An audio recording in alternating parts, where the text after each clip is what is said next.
epladim. Monster bu monster. Bu narsalarni faqatgina geymerlar his qiladi. Raspakopka chek.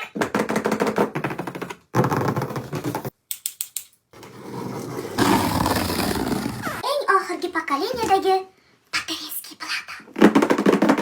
Materinskiyni deb ulasash. 10 yil garantiyaga ega bo'lgan blok pitaniya. Klaviatura ham sezdiryapti-yu.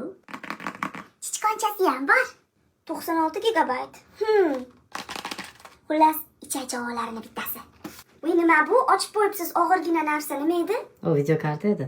Ha, video karta. O'zi og'ir bo'lgani bilan o'ta nozik narsaga ehtiyot qilish kerak.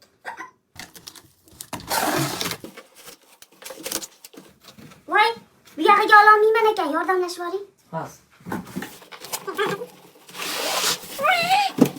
Tayyormisizlar? Yaxshimisiz yordam beribsiz. Ochyapmiz. Wow. Monster chiqyapti buning ichidan, nima bo'lib?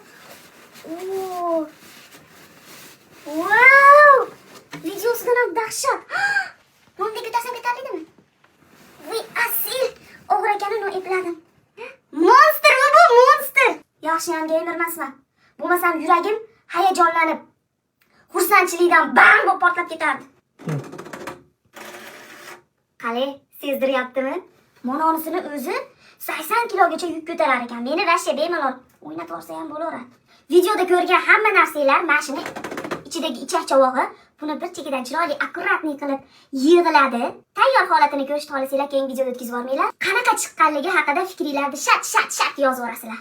Aytmoqchi, mana shunaqa keys orzu qilib yurgan gamer o'rtog'inglar bo'lsa, tashlab qo'yinglar. Maza qilsin.